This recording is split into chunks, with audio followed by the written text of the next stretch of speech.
여러분, 지금 물가 엄청나게 올라가죠. 대한민국의 물가도 지금 3월 달에 4.1%가 올라갔다 이렇게 발표가 됐고요.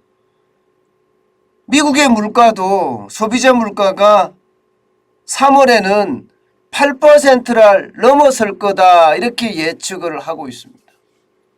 계속 고공행진인 거죠. 그럼 얼마나 더 올라갈 것인가? 앞으로 계속 물가가 올라갈 것인가? 레이 달리오는요, 브리지워터 설립자죠. 앞으로 1년 사이에 인플레이션이 여전히 높게 유지될 거다 이렇게 예측을 했습니다. 그러면서 말입니다. 물가가 많이 올라갈 거니까 거기에 대한 대비책을 반드시 마련해야 된다 이렇게 조언을 아끼지 않았습니다. 게다가 말입니다. 1년 사이에 인플레이션이 여전히 높게 유지된다는 이야기는요. 결국 말입니다. 시장 전체를 쥐어짜는 매우 어려운 상황에 놓이게 될 것이다. 이렇게까지도 덧붙였어요. 시장 전체를 쥐어짠다고 표현했습니다. 시장 전체를 쥐어짠다는 것은 여러분 결국 인플레이션의 우려가 굉장히 크다는 이야기잖아요. 실제 말입니다. 지금 미국의 인플레이션 올해 예측하는 것은 7.5%까지 예측을 해요. 레이 달리오는요. 앞으로 1년 동안 적어도 5% 이상의 물가를 유지할 거다. 이렇게 지금 전망하고 있습니다. 이것은요. 여러분 굉장히 커요. 결국 말입니다. 일정 기간 스태그플레이션이 어쩔 수 없는 상황이다. 이런 얘기를 지금 레이 달리오 브리지워터 어소시에이츠 설립자는 이야기를 하고 있고요. 그만큼 말입니다. 스태그플레이션은 미국 경제에도 큰 타격을 준다는 이야기가 됩니다. 여러분도 보시다시피 미국의 물가는 그동안 저물가 행진이었습니다. 그런데 2021년부터 고물가 7%가 넘는 인플레이션에 대한 우려감이 들 정도로 올라갔고요. 올해는 7.5%까지 올라가는 8%까지도 올라가는 최악의 시나리오가 써질 거다. 이런 이야기를 지금 계속하고 있거든요. 그만큼 말입니다. 인플레이션에 대한 공포 커질 거라는 거고요.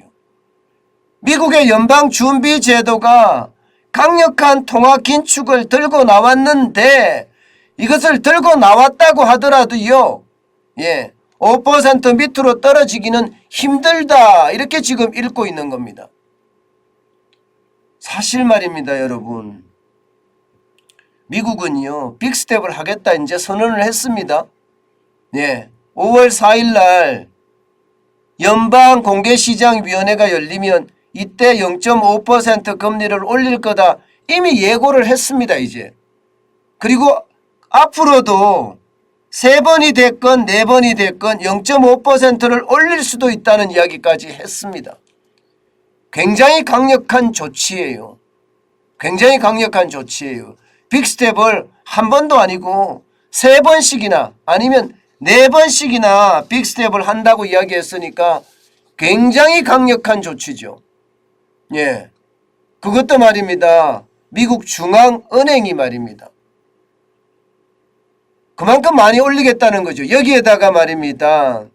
양적 긴축도 세게 하겠다는 거예요. 세게.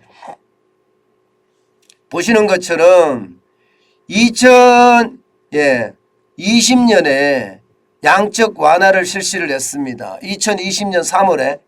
그죠? 당시에 시장에서 말입니다.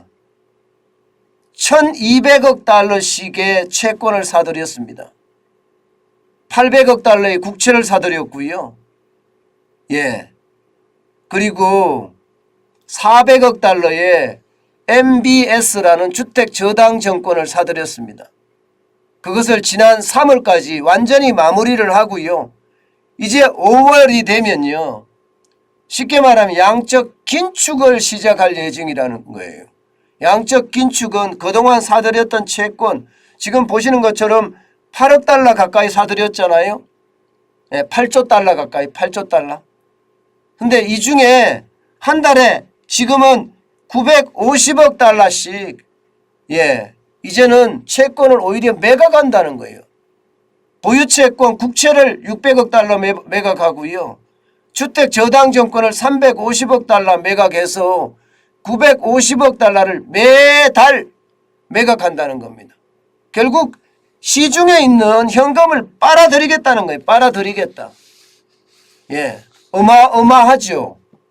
양적 긴축에 대한 방안도 그렇고요. 금리 인상에 대한 방안도 그렇고요.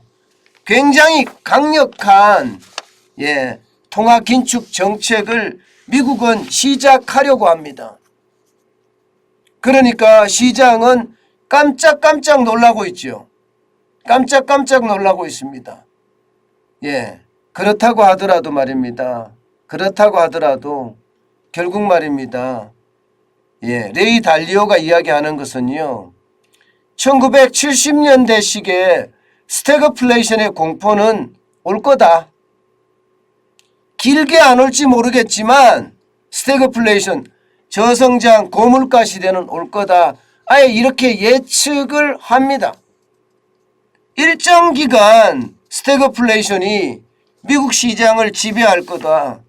그 시간 동안 굉장히 많은 경제 주체들이 고통을 겪을 거다. 이렇게까지 예측을 했습니다. 예측을. 결국 1970년대식의 스태그플레이션에 대한 우려감 계속 크다는 거잖아요. 그 단적인 예가 말입니다. 기대 인플레이션이 지금 안 떨어진다는 거예요. 2월 기준으로 미국의 기대 인플레이션은요. 아직도 6%입니다. 6%. 시장 소비자 물가는요. 7.1%까지 터지고 있고요. 이런 상태라면 7.9%죠. 7.9%. 3월에는 8%까지 갈 거라고 예상을 합니다. 이런 상태라면 여러분 결국 말입니다.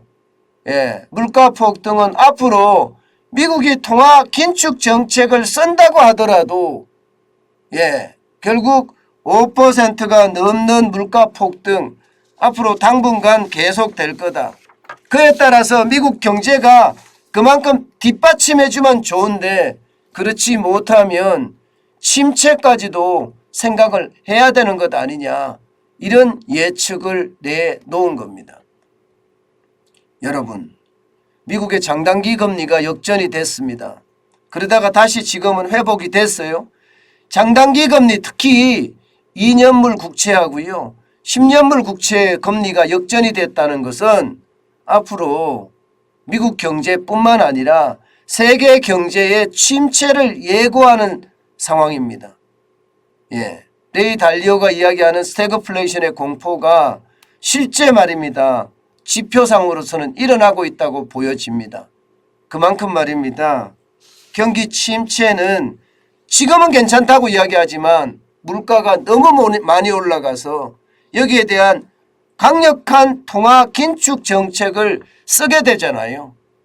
그 와중에 경기는 또 한번 꼬꾸라지지 않을까 그렇게 지금 예측합니다. 그래서 물가에 대한 공포는요. 앞으로도 당분간 계속될 거다. 이것은 현실입니다.